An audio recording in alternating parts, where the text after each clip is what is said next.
to be benevolent until they're absolutely forced to. And that's what happens in history. Yes?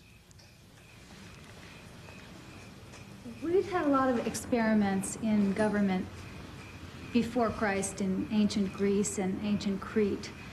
And I'm wondering, I just finished reading Will and Ariel Durant's series, The Story of Civilization.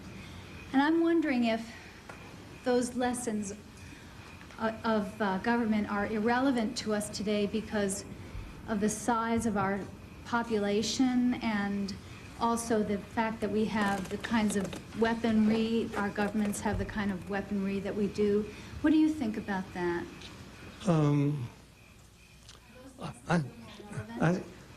I don't think anything in the past is irrelevant. That is, I think, we always can learn from the past. It's a question of whether you just, take, sort of mechanically things out of the past and plant them onto the present, or where you take selectively from the experience of the past, And we can learn things from ancient Greece. We'll learn, for one thing, that you can't call a place a democracy if most of the people are either slaves or women out of it, or people who don't have any power. It's not a democracy just because you've extended power to 500 people instead of everybody in the society. And you can learn a lot from ancient society. I mean, you can learn that you can have a society that is more liberal than any other. Like, Athens was more liberal than Sparta, right? And so you can more democratic than Sparta. So you can learn a lot about that, because Athens is more democratic than Sparta, but when they get involved in the Peloponnesian War, and Athens, presumably the good guys, and Sparta, like the fascists, right? In fact, I remember during World War II, sometimes it was presented that way. It's like, it's like us, Athens, Hitler, Sparta, you see. But then they get involved in the war, and soon Athens is committing atrocities like the Spartans. And soon they've been corrupted, and soon the distinction between them becomes narrower and narrower. Well, so we can learn from that about how the relative liberalism at home doesn't translate into decency in treating other people in other cultures. So, I suppose, we can learn, yes. Do you see any hope, any programs, anything to make you believe that we will stop using war as our only means of conflict resolution? Any hope that we will stop using war? We have to look hard, right? Yes, I do. But as I say, you have to look hard, and you have to be very hopeful. But I see it in what I think is, and how sure am I of this? A growing revulsion against war, evidence for which is the fact that governments have to disguise it more and more. Well, let's take the American government.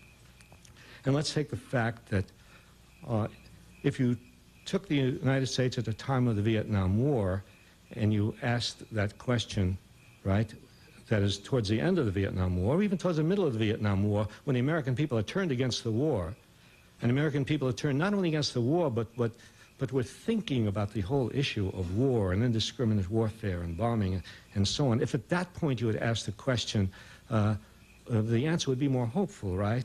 Because you'd say, well, you see, here for the first time, the American people have organized against a war. For the first time, we've had a movement, an anti-war movement, which actually had an effect on government policy.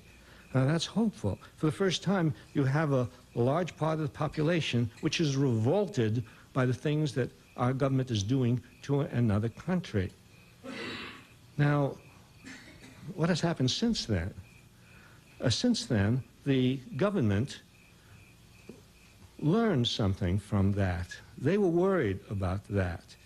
And in fact, there was a sort of flurry of activity of consultations in high places about what will we do about what they call the Vietnam syndrome, you see. How will we get rid of the Vietnam syndrome, that is people having the nerve to turn against a war which is instigated by the higher-ups of the government. And they came to conclusions about that. And they came to conclusions that if we're going to have wars, and we've got to have wars, we've got to have interventions. We can't just let things happen in other places that we don't have control of. We don't, you know, it's the job of an empire, and we're an empire. It's the job of an empire to try to maintain control, influence in as many places as possible, you see. And if we're going to do that, we're probably going to have military interventions. But we learned from Vietnam, they're saying. And what we learned is that we'd better not have a prolonged intervention. If we're going to have interventions, they better be short. We'd better not give the public time to develop an antipathy towards the war. That's what happened in the Gulf War, right? Quick war. Also, minimize our casualties. We don't care about their casualties, right? Minimize our casualty. I remember at the end of the Gulf War, somebody, at the very end, like the last, the day after the end of the Gulf War, a reporter asked Colin Powell a question. He was giving the statistics on how many Americans had died in the Gulf War. Very low. In the hundreds, right? In the hundreds. Never heard of a war in which people die in the hundreds. In the hundreds. And then somebody asked him, oh, what about the dead on the other side? And Colin Powell said, that's none of my concern.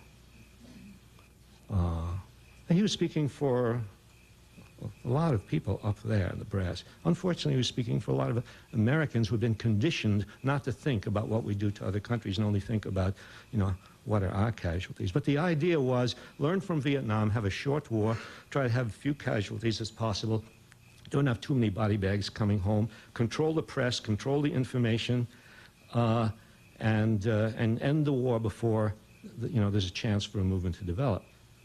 And I think, now, is that hopeful? Yes, no. I mean, it's hopeful in the sense that, so it's a tribute to the common sense and decency of people that when they learn, if they get a clue to the fact that our good government is committing atrocities, they will rebel against it after they learn about it. It's a tribute to the good sense and decency of people. But the government, knowing that, tries to get around that and work with that. So yeah, that's good. I think in the recent war in Yugoslavia, again, do it fast. Again, no casualties on our side. Casualties on the other side, very little information about the casualties on the other side. I was getting emails from Yugoslavia. I didn't write to anybody in Yugoslavia. I was getting emails from people in Belgrade, people who were anti-Milosevic, people who had been part of the anti-Milosevic movement. And they were writing in indignation over the bombing of neighborhoods, the bombing of schools, the bombing, the so-called, it wasn't just a few little accidents, as they were reported in the press.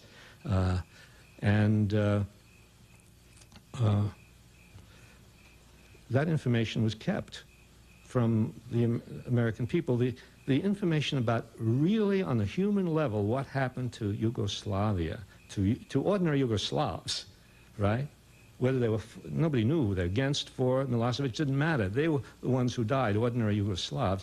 Information about what happened to them was kept from the American public. I mean, to this day, how many Americans has grasped the fact that we dropped, 1,000 cluster bombs, each of which has 200 bomblets.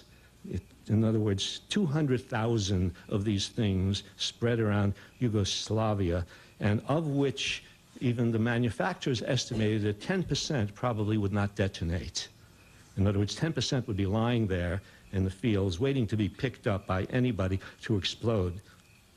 I mean, that's how there's one flash on television. It was one of the very few instances I saw of television covering what was happening to people in Yugoslavia, of a little kid in Yugoslavia lying on a hospital bed who had picked up one of these bombs and had lost both arms and an eye, you see. But that information, now, despite the paucity of information about that given to the American public, even the little bit of information that came across about accidental bombings of civilians, I believe there was evidence that was having an effect on public opinion. Even the public opinion polls showed that there was a lowering support for the bombing as it went on. And to me, that's you may say I'm really grasping for hopeful signs. But to me, yes, that was a sign, a hopeful sign that when people learn that something terrible is being done, they will care, and when they begin to show they care, the government may have to take notice, and let's work out an end to this. Yes, a question there? Ah. I just have two questions, sir. Okay. The first one is, since you were speaking of democracy, it's with respect to democracy. Yeah. I wanted to know, what's your position about the United Nations? Don't you think that it is falling back to the position of the League of Nations? If some nation can try to solve some conflict independently to that organization. And the second question is about economics. It's what do you think about, because in your book I saw that the big corporations from 1950 to 1965, the American corporation invested, for example, in Europe, $8.1 billion and had for benefit 5.5 billion. Whereas in Africa, they invested $5.2 billion and they had $14.1 billion. And that was just right after the colonization. We didn't have the neoliberal, this huge corporation, Bill Clinton speaking of an open market, let everything going smoothly. How can these emerging nations can emerge in this climate? Thank you. Wow. Thanks for those statistics. You got them from my book. I'm very impressed with my book. I recognize those statistics, actually, but I could never have brought them up. But what those statistics showed is how much more profit there was in investing in third world countries.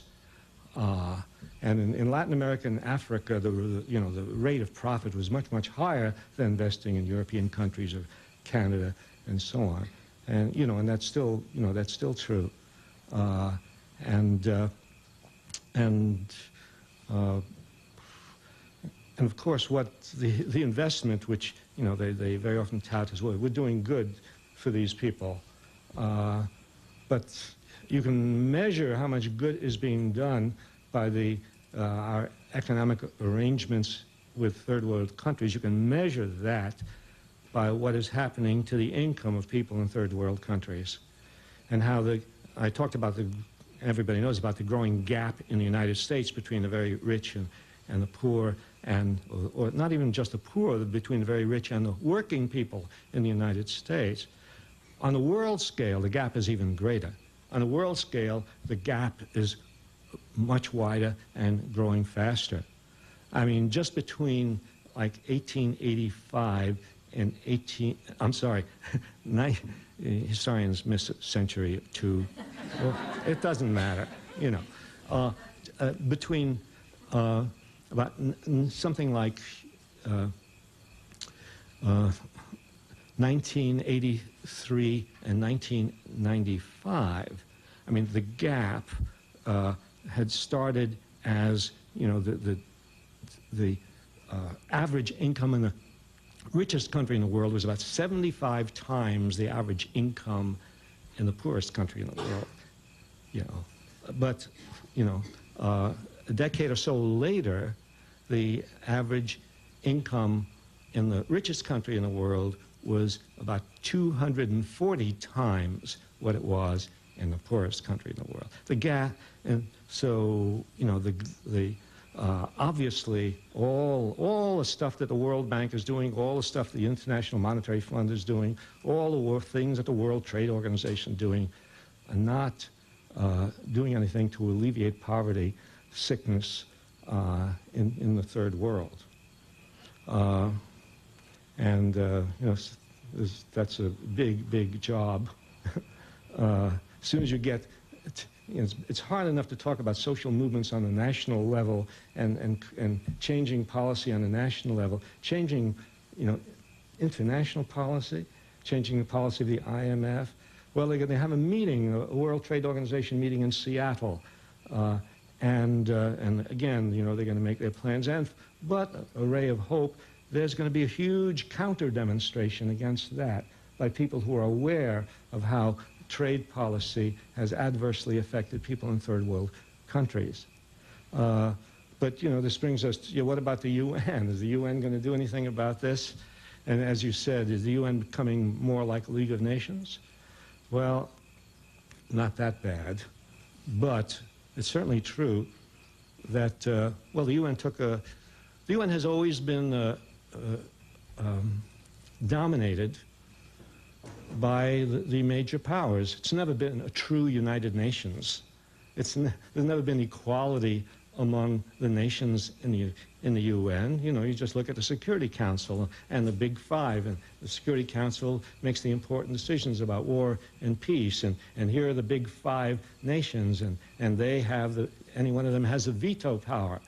And of course the United States, the big nations wanted it. Russia wanted it, the United States wanted it, and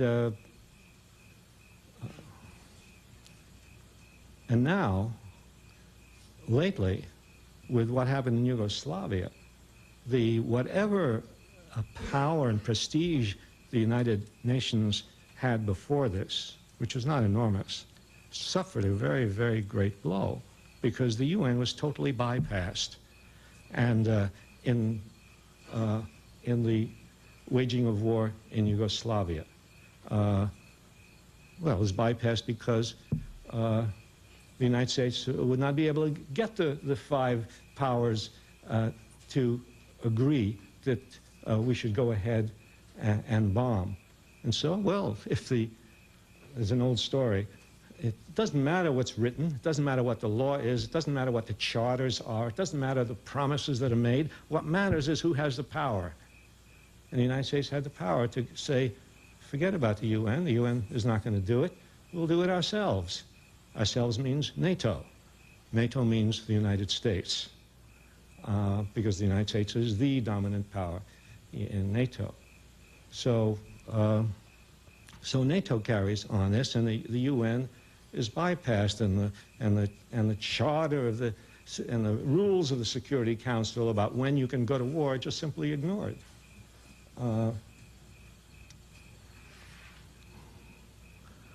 Yes. We have an election coming up. An election coming up. Presidential election. Presidential election. Yeah. Okay. I've heard. Is there anything that people can do to change the direction of the country? Change the direction of the country. Not vote for either the Republicans or the Democrats. That is not going to change the direction of the country. I mean, try to figure out when is the last time electing either a Democrat or a Republican changed the direction of the country in any significant and good way. You know, maybe the last time was 1932 or 1936, right? But now, you know, you elect Clinton to change the direction of the country, you know, and then we get a Republican legislation. You know, we get bipartisanship. I mean, we always had bipartisanship in foreign policy. Now we have bipartisanship in domestic policy, too. Now Republicans and Democrats agree on doing away with a New Deal, you know, aid to families with dependent children. Now Republicans and Democrats agree on a crime bill to build more prisons and have more capital punishment. You know, Republicans and Democrats agree on all of these things. So, no, the best thing we can do, and I know it's a kind of helpless thing. Here we are. We're living in a political system which is dominated by two major parties, and it's very, very, very hard for a third party to break in. And so what do? I think it's very important to think in the long run. If you only think in the short run, you'll think Gore is 1/2 degree better than Bush. And so let's, no, because that kind of continuous thinking in the short run produces this endless cycle of bipartisanship, which doesn't bring about any real change in the country. And I think, the best thing to do is start to join organizations and form organizations which are critical of the policies of both major parties, which put up independent candidates in different parts of the country, which maybe you might support a Democrat here or there, maybe even a Republican here or there, if they have not gone along with a bipartisan consensus. There were people in Congress who didn't go along with a change in the welfare legislation, and a few who didn't go along with the bombing of Yugoslavia. But I think, thinking in the long term, we need to create a new independent political force in this country. And the most important thing is not a force based on politics and the electoral system, because the electoral system has drained an enormous amount of political energy from people who should be working on social movements. Because if you have a powerful enough social movement, if you have a powerful labor movement, a women's movement, movement of people of color, movement of this, if you have a powerful enough movement, it won't matter whether there's a Republican or Democrat in office, they will have to respond to this movement. Even under Republican governments, we got some legislation, environmental, disability, and so on, because there were movements that pushed them. So, no, the two major parties, forget it. Yes. You've been a teacher for many years. I was at Boston University years ago when you were teaching, and my question is, you've written a textbook and it's a revisionist methodology. Do you have any words, any advice for teachers or reflections on your own career as a teacher? Word of advice for teachers. Reflections on my career as a teacher. Well, I just realized it was a career. Okay. Most important advice I have for teachers is take risks. I know that's a dangerous thing to say. I don't want to tell you to take too many risks and immediately get fired. Delay it for a while, you see. But take risks in the sense of don't be intimidated by the curriculum. Don't be intimidated by the textbooks that the department insists that you use. If you don't like the reading material that's handed down, find reading material that you think a student should have and sneak it to them. When my book of People's History first came out, it seems a little more respectable today for some reason, which makes me nervous. But when it first came out, it was sort of looked upon, wow, radical history, this sort of thing. And teachers in high schools, teachers in colleges have a lot more leeway, although college teachers can be intimidated very easily. But teachers in high schools very often don't have the control over the textbooks they assign to their students. And so I would get letters from teachers around the country say, no, I got into trouble using your book. What happened is high school teachers, they weren't allowed to use my book officially. They would Xerox pages from my book, chapters from my book, and hand it out in the dark to students, And now, actually, it's, as I say, I'm a little worried about this, but now, actually, I find whole departments and schools, using officially my book. But yeah, use the materials that you really want to use. Teach the way you want to teach. Don't be bound by what the syllabus says or anything like that. I know that's troublesome because you very often are bound in a sense, and they're trying to bind teachers more and more by giving them standardized, you have to prepare kids for standardized tests and so on. That makes it more difficult. But I think it's wrong to succumb to that completely. You may have to compromise and do a little of the stuff that they expect you to do to prepare your students. But after all, we don't want to prepare our students just to pass exams and get high scores. We want to prepare our students to be citizens of the world, right? We don't want to just reproduce another generation of young people who are going to create a world which imitates the world that we have lived in the 20th century. And if we're going to do that, if we're going to produce a new generation of young people, then we have to break away from old ideas and old readings and so on. And that means, yes, taking risks, and only each individual person can decide for himself or herself, how to play this kind of guerrilla warfare with the educational system. I'm sure also, I just want to follow up on that question. I think I'm doing the risk-taking. I am Xeroxing shamelessly your book and handing it out. I'm teaching 7th and 8th graders, predominantly white, alternative school. My question is, the curriculum, when we're teaching history, the truth of history, we're teaching facing history, we followed the war in Kosovo last year, we followed Rwanda, also the genocide there, and the Holocaust and the Middle Passage. What happens to me, and where I get into trouble, is that the parents object that the curriculum is very grim and very dark. Of course it is. And the students, I notice, as when you do the myth, deconstructing the myths that they've had in the past, they also take on a kind of depression, and their spirit. My question is, how do you keep the spirit to make a different world, and at the same time teach them the truth of these very grave, very dark truths when they're that young and impressionable, which I think is the perfect time for it. But that's the trouble that I get into. Ooh. I need help.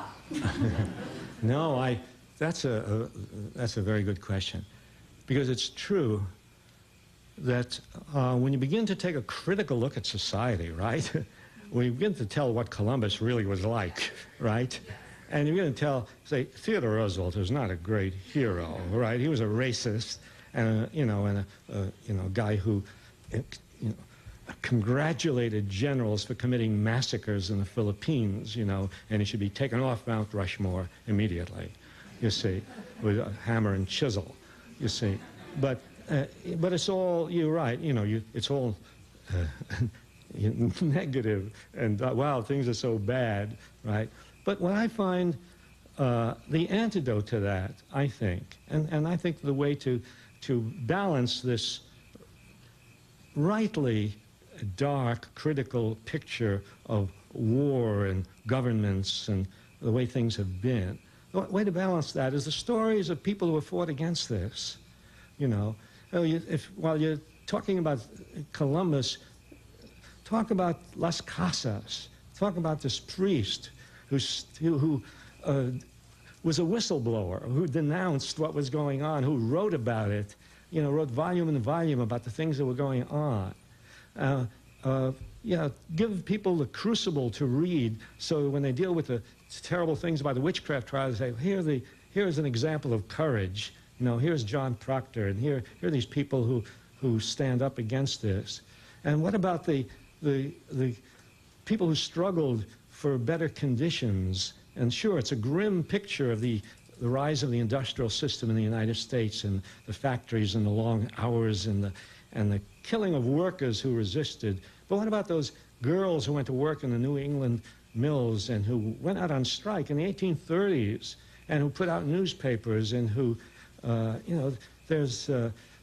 history is full of people who did marvelous things in resistance. And think of the anti-war resistors. Think of the deserters, the Irish immigrants who looked up in the Mexican War and said, "What are we doing here?" and deserted and formed their own brigade, the St. Patrick's Brigade, and became known as the San Patricio Battalion. And there were anti-war people who fought against war, who were heroic people. And I think of wonderful. Well, I think of Emma Goldman, and the early feminists and anarchists and anti-war people, and there's a whole, I mean, there's a, I remember once, somebody, it was during the bicentennial, not bicentennial, quincentennial. I wasn't alive during the bicentennial of Columbus, I swear. But the quincentennial, right, in 1992, and I was on a forum about Columbus, and there was this man with me who was the chair of the New Jersey Committee for Columbus, right? and so we obviously, had differences about Columbus. But after it, he approached me, very nice person, and said, but, he said, you don't understand. He said, I'm an Italian-American. We need Columbus. We need our heroes. I said, no, you don't need him. You have Joe DiMaggio. For all of these people we take down, who we expose as, as racists and warriors and sexists and all those people, there are other people who always fought heroically, and you think of the people in the civil rights movement and the anti-war movement, and I mean, more than we can, and it's those stories, I think, that are inspiring for young people, for students. Yes? Very important, Howard, just to kind of pursue the work you did in people's history, to say that it's not just history, but that's still going on now. I mean, you don't have to just look at Emma Goldman or Harriet Tubman, but the work that Peace Work does, that I know that you work with, and that there are people you can bring into the classroom today that can talk about, Elaine Bernard that was here, and Jonathan Fine that was here, and people that we hear. You can, because a lot of the young people need to have, a live example, right? I mean, not to say for all of us that are getting gray hair are dead, but the sense that also young people are involved in social change movements today. And it's not that history has just passed them by, not giving them the opportunity to be in the civil rights movement, the women's movement, the anti-war movement, but they need to create, that they have their own way of making this happen. And Candace's question, I think, is interesting in that, and that is, where examples of that today that people can learn about and hook into are very important for the future. That's a very, very important point. And when I was teaching, I would always try to bring into my classes people who are working on something, community activists. And so people could see examples, people who are working, I bring in somebody who is an ex-prisoner working with the American Friends Service Committee to do something about the prison system. And they'd never encountered somebody like that before. Bring in somebody who is working, with, the choice, the whole, women in the movement, and I think that's very, very important to bring in. Get yourself out of the classroom for a while, and it'll save you a lot of work, right? Teachers are always looking to bring somebody else in. They let them do the work, but they're better, because they're really out there doing things, and it's a very good example for young people. Yes. Here we are in the library, and you're talking about corporate manipulation, but there is something else that has always happened in this country, and here we had a manifestation of it in Kansas yesterday, the Kansas State Legislature, acting to restrict the teaching of evolution and to put an imprimatur on legitimacy of creationism, and to limit, if you please, history, man's history, to the last 8,000 years, as if there was nothing else before, because their Bible says it's so. So I have a question that really troubles me, as a virtuous secularist, you understand. How in a time when there's so much confusion and frustration and consternation and the growth of cults, the bad things are cults, more or less.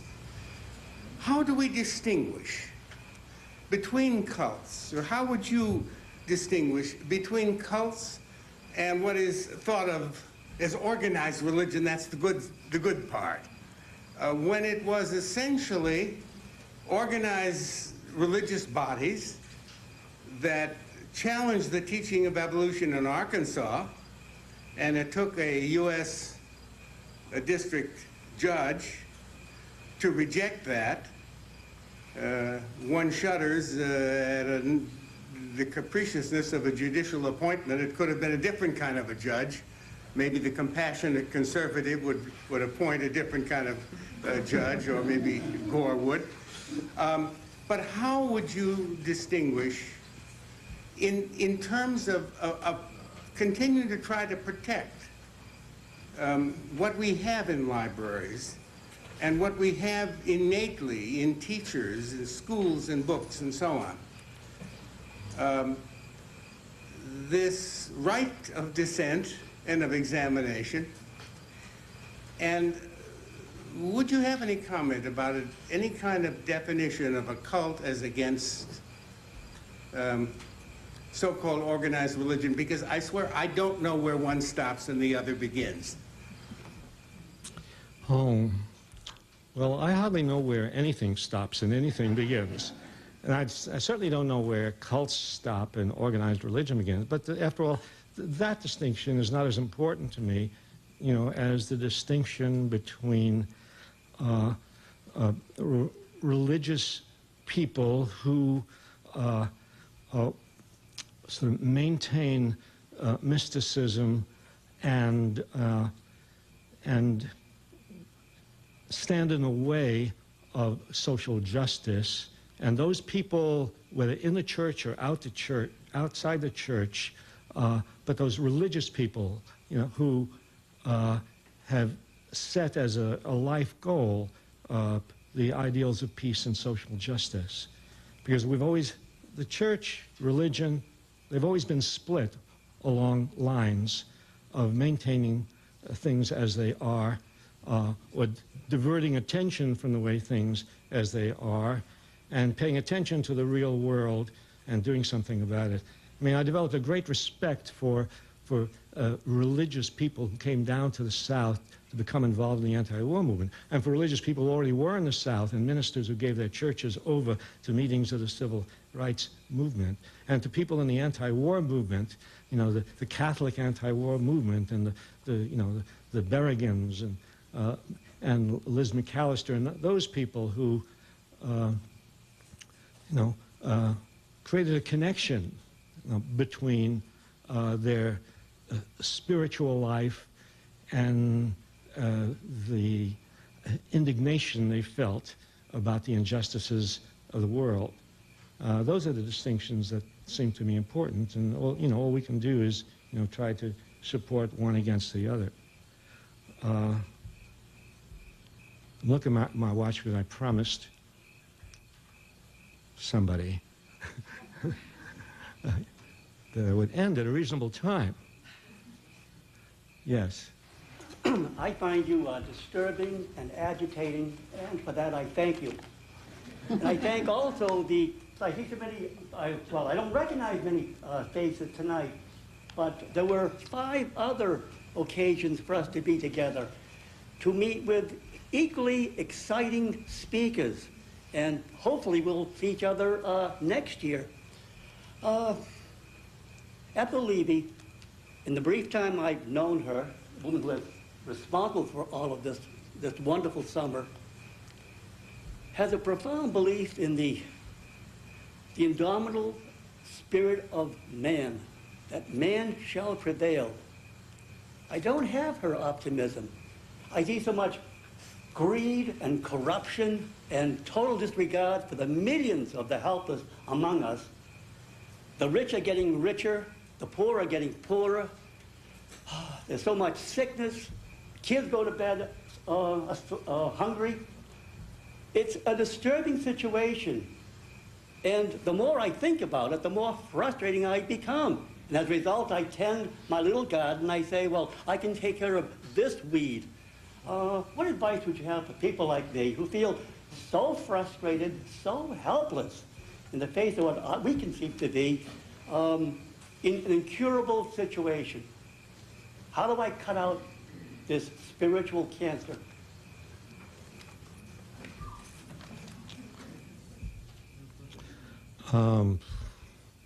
That's a big one. But it's a very, very important question because, you know, what you said, I think, represents the feeling of an awful, awful lot of people. You know, so many of my friends are depressed. Sometimes I think it's because they're my friends. But no, it's probably the state of the world, you see, which it's, you can try to ignore it. People take drugs and turn to alcohol, right? All sorts of ways people try to ignore what's going on in the world. But I find that, I mean, the healthiest thing is to get together with other people and work. You talk about tending your garden. Yes, I assume you mean it sort of metaphorically. That is, there are little gardens of social action that exist all over this country. I mean, there's an amazing number of people in this country. I travel around a lot. Whatever town I go to, however small, there's always a group of people who gather in rooms and think about the injustices and try to do something about it, you know. I would guess there are millions of people in this country. See, the problem is we don't know about them because the media doesn't tell us. The media doesn't tell us the good news. It tells us the bad news. It tells us what the president is doing. It doesn't tell us what this group in you know, Duluth, Minnesota is doing. I mean, I go to speak in Duluth, Minnesota, and there are 16 tables in the back of the room representing 16 different organizations that are, I didn't make this up. There really is a Duluth, Minnesota.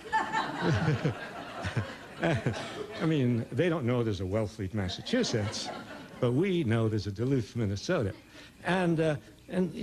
And wherever, you know, during the Gulf War, I go to Texas City, Texas, and there are 500 people, and they're all against the war. And they're war veterans and oil workers and so on. And all over this country, there are groups of people who care, who are working, they're doing little things. You don't know what they're doing because the media don't tell us. And because this is the typical situation in this country, I suppose in any country, in between great social upheavals. Really. You look, the 1960s was a time of social upheaval, a time you wouldn't say in the midst of the civil rights movement, the anti-war movement, nobody's doing anything about this or that. You wouldn't say that. But if you looked at the country in 1959, you know, you'd say, what's going on here? Terrible things are going on and nobody is doing anything. But the fact is, beneath the surface of apparent complacency and apparent disregard for what's going on in the world, beneath that surface, people have common sense and people have care about what is happening to other people in the world. And it means you have to have the kind of faith that if you continue to do little things with even little groups of people of like mind, that at some point in history, and you don't never know when, that's just that you never know when, but if things really are bad, you see, and you have confidence that when people learn things are bad, they will do something about them, that they will first feel it before they do something. They will feel it even before they say anything about it. If you have confidence that beneath the surface, all that is going on, and that if you keep working, and if everybody keeps working, and if this multiplies, and that at some point, we've seen in history, we've seen it in the labor movement, we've seen it in the civil rights movement, in the anti-war movement, the women's movement. We've seen people working quietly under the surface for long periods of time and nothing happening. And then, at a certain point, unpredictably, something happens. And therefore, you have to have the faith, you see, that, if you just keep at it, if you just persist, if you don't give up, if you have a certain patience and a certain confidence in people, that yes, something will come of this. When people started in the civil rights movement, imagine people black people in Mississippi and Alabama, and imagining that they're going to turn over things in Alabama and Mississippi where they had no power and no wealth, where everything was against them. I mean, the police, the state machinery, the local sheriff, and even the federal government standing aside and not doing anything. And think of the movement against the war in Vietnam, and think it starting with small rallies here and there. How can you stop a war against this giant military machine? But it built and built. And just people persisted. And then there's this thing to hold on to, I think, that you don't know when things will change, and you don't know when a new social movement will come into being, and when something will happen. Although we've seen in other countries extraordinary things happen, right? Where it seemed like nothing would happen, totalitarian states, and suddenly 1 million people are in the streets, and the Berlin Wall is down, right? Or a government has been toppled here, or Franco is gone, and Spain is a little different, or Pinochet is gone, and Chile is a little different. Let's not ask for too much, you see. But I think through all of this, there's one very important thing that sustains me and sustains a lot of people I know, is that whatever the outcome, which you can't predict, being in the struggle, doing something, makes you feel alive. It makes you feel it's worthwhile, and makes life worth living, and makes you feel a lot better than if you were just depressed about the state of the world and doing nothing. Well,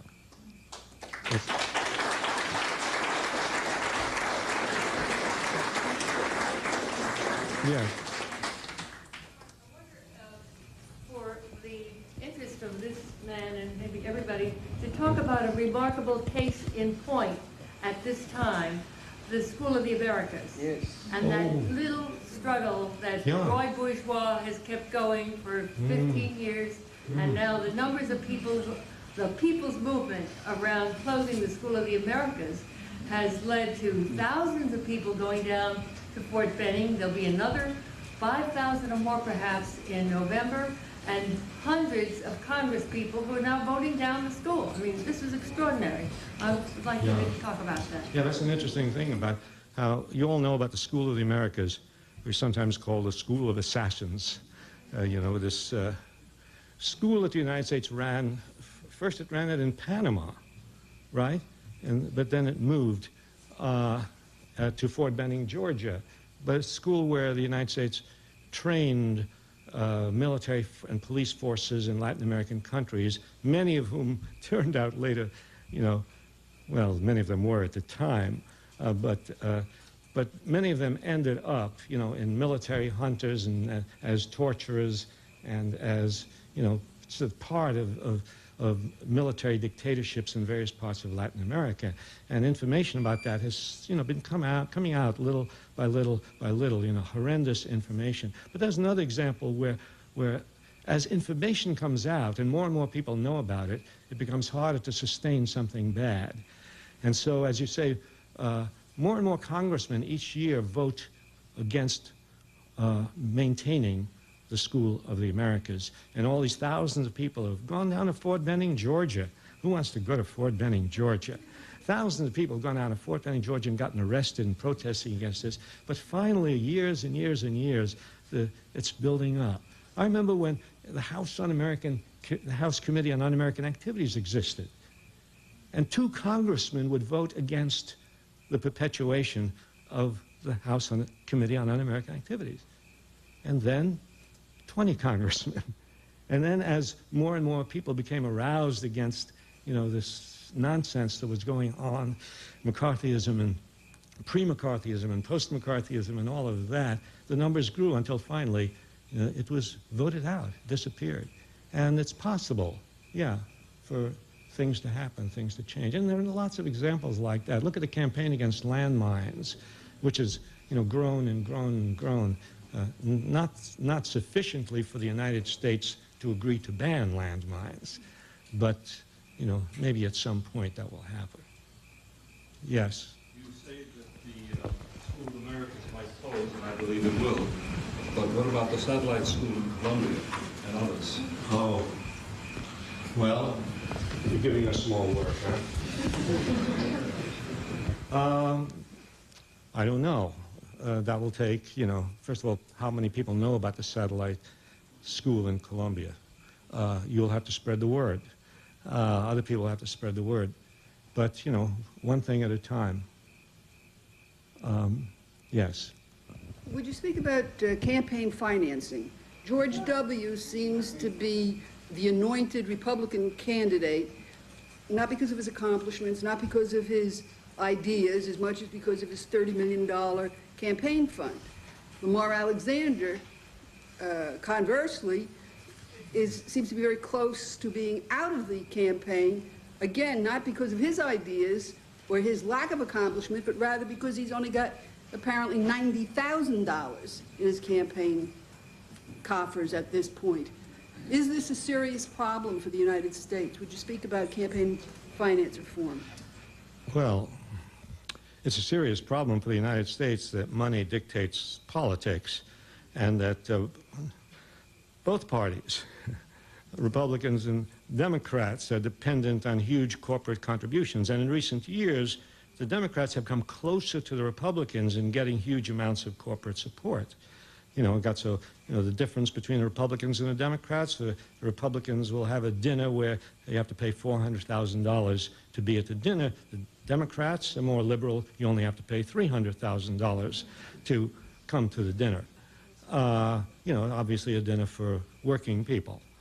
And so no, it's a serious, the control of elections by money is sort of a very serious problem. And I mean, to the extent that it's possible to change campaign finance laws, sure, I think people should work on that. But I don't think people should have illusions about what a crucial effect laws will have on the reality of corporate power. Because, I mean, you can pass reform laws, and it's a good idea to do it, but I don't see it, as some people do, as, the way to do away with the problem, of money in politics, big money in big politics. And it's, we're going to have to substitute the organizing of people for the organizing of money. We're going to have to match the accumulation of money with the accumulation of people by organizing. And I think, that is a crucial way to try to do something about the power of money in elections. Well, yes. Time calls for the abolition of nuclear weapons. Calls for the abolition of nuclear weapons. Do you think this is an attainable goal? An attainable goal. Or feasible? Feasible. Let's find another word. Useful. Goal. Yeah, it's a. I think it's a useful goal because it, it points to the, stupidity of the maintenance of nuclear arsenals in the world. Whether it's attainable or not, it's not a question that's even worth asking. Because you're talking about something absolute, the abolition of nuclear weapons. But I think it's a goal worth striving for. Like we strive for a lot of goals. We have no idea whether they will be attained or not, but they're certainly worth working for. And and certainly the United States, as the leading nuclear power in the world, has to lead the way. And the United States has not led the way. Talking again about Star Wars, and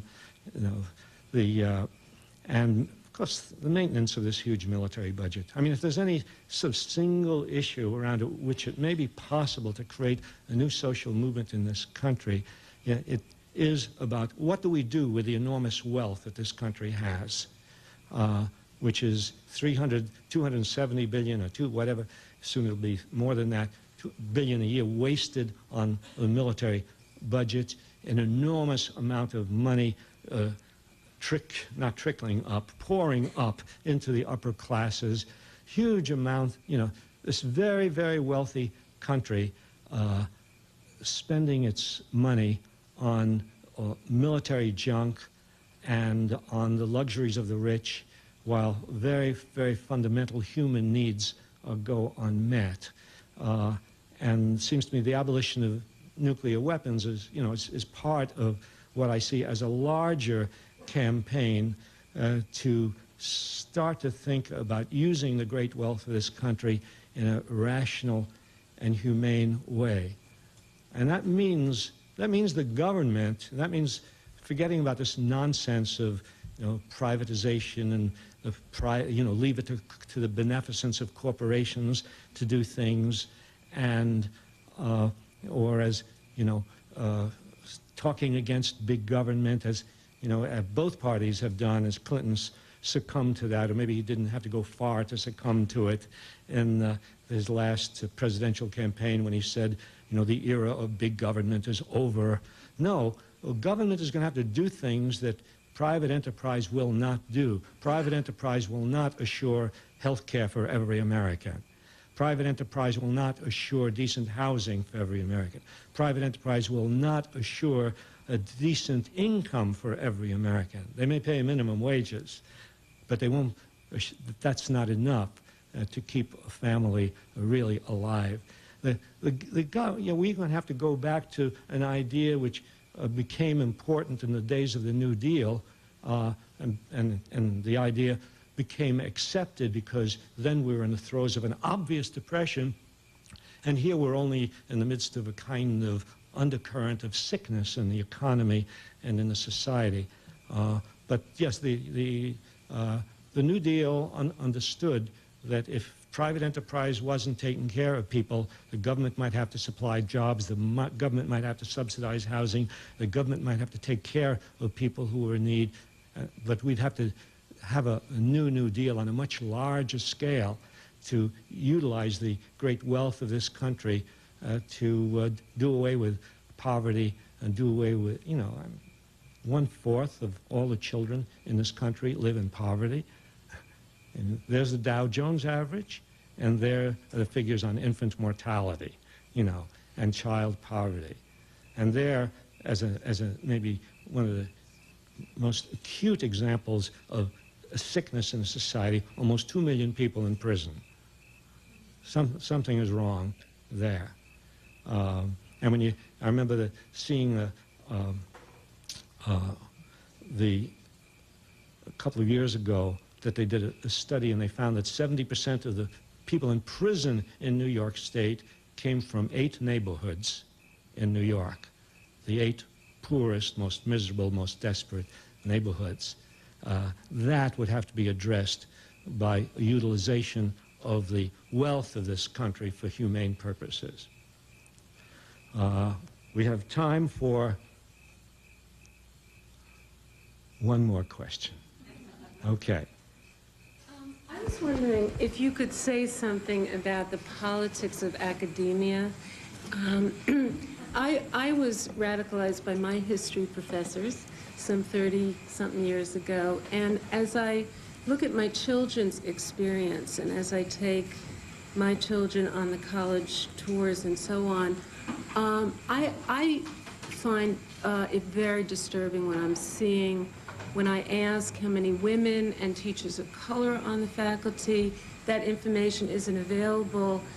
When these admissions people can quote, you know, from here to tomorrow how many engineers there are and so on and so forth, it feels like the corporate, you know, world has taken over, and that political activity in academia, and I mean by the professors. I'm not talking about where's the student movement, but really what are the options for students nowadays to be getting the kind of education that some of us got in the past. And I'm confused because it's my colleagues who are doing the teaching. I mean, my friends, right, who are teaching, right?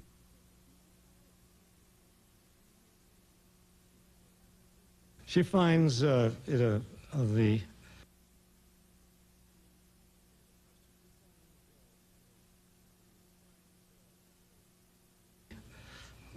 situation in academe not a very happy one. How's that for an understatement? And thinking of her kids going to college and wondering where's the movement, where's the where are the things going on, where are the good programs, and it doesn't find any interest in whether there were how many women are in the faculty and how many people of color in the faculty, and well, because you've been talking to admissions officers, right? You never talk to an admissions officer when you want to be admitted to college. No, I mean administrators in general. And you can't depend on faculty in general. Never have been able to depend on faculty to lead movements for change. Faculty generally respond to what students do. Students usually are the leaders. And there are, as you said, there are student movements that talk about changing the nature of faculties. There was this thing that happened in Berkeley, a remarkable thing, where they were going to do away with a multicultural program at the University of California, Berkeley.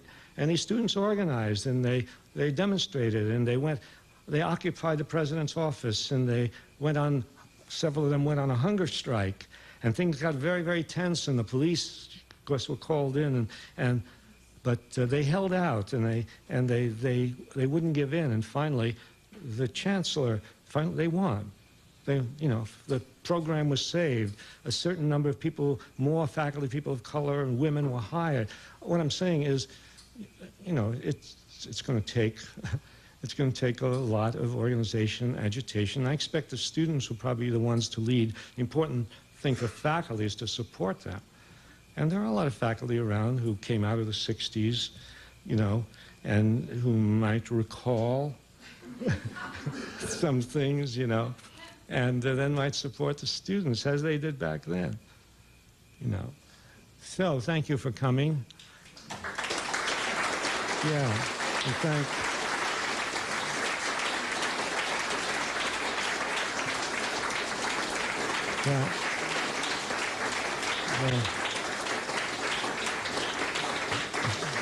and yeah.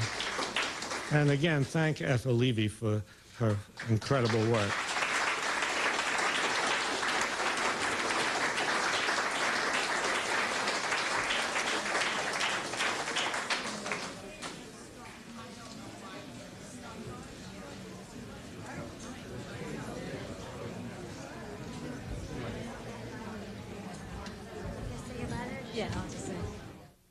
I wrote it. This weekend on Book Notes, James Glassman, co-author of Dow 36,000, the new strategy for profiting from the coming rise in the stock market. It really does two things. It teaches people about the market in general, and it lays out this theory. And actually a third thing, which it tells you what to do after that. And if you believe in the theory, and we think you probably will after you read the book, then here's what you should do with your investments. Book Notes, Sunday night at 8, Eastern and Pacific, here on C-SPAN. Book Notes, Life Stories, notable biographers on the people who shaped America. People are surprised Washington only fought 9 major battles during the Revolution.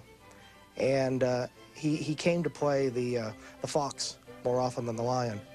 And all the while convincing himself that he was no politician. I mean, a part of his political genius was this ability to persuade. Evidence for which is the fact that governments have to disguise it more and more. Well, let's take the American government. And let's take the fact that if you took the United States at the time of the Vietnam War and you asked that question, right, that is towards the end of the Vietnam War, or even towards the middle of the Vietnam War, when the American people had turned against the war, and American people have turned not only against the war, but were thinking about the whole issue of war and indiscriminate warfare and bombing and so on. If at that point you had asked the question, the answer would be more hopeful, right? Because you'd say, well, you see, here for the first time, the first time the American people have organized against a war. For the first time, we've had a movement, an anti-war movement, which actually had an effect on government policy. Now, that's hopeful. For the first time, you have a large part of the population which is revolted by the things that our government is doing to another country. Now, what has happened since then?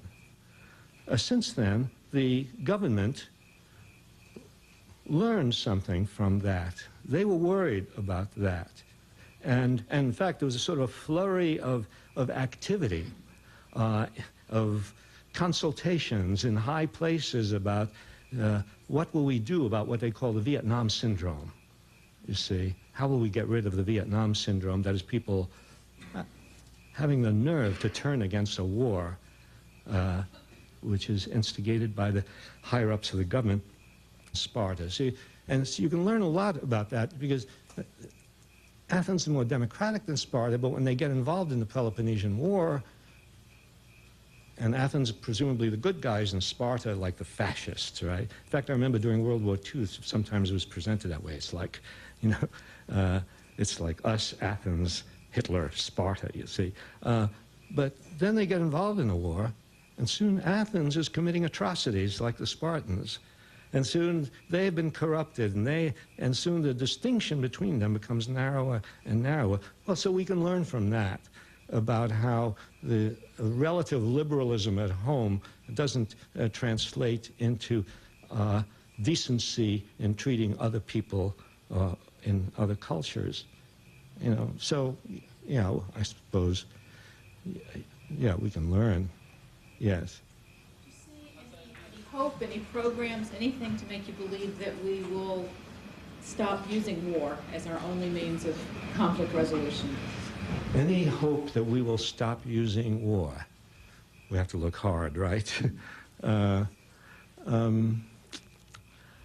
Yes, I do. But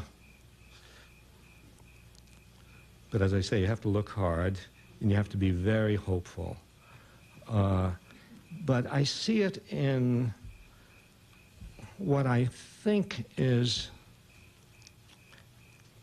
and how sure am I of this, a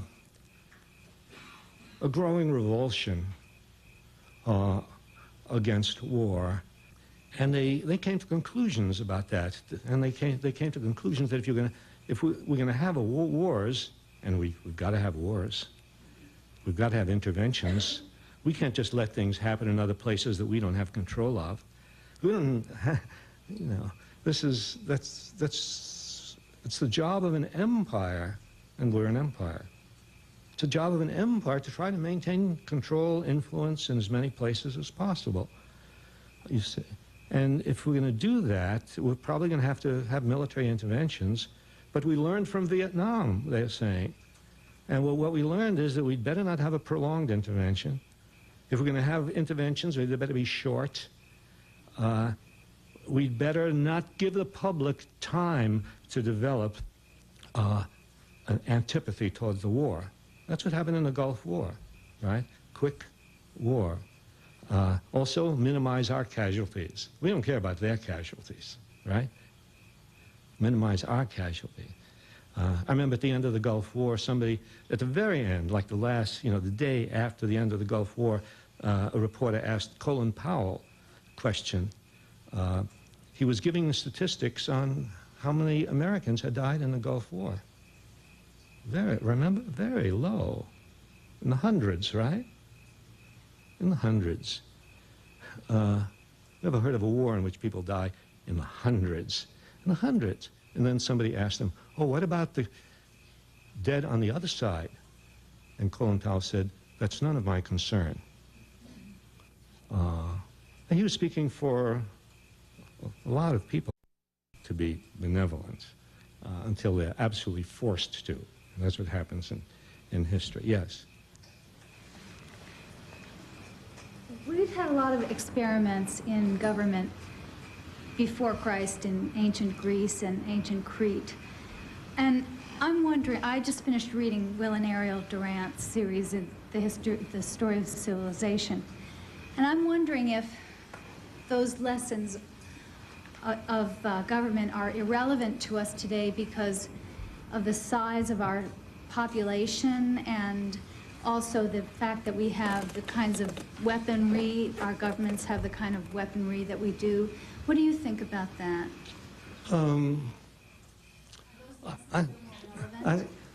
I don't think anything in the past is irrelevant. That is, I think, you know, we always can learn from the past. It's a question of whether you just, you know, take, you know, sort of mechanically things out of the past and plant them onto the present, or where you take selectively from the experience of the past, you know.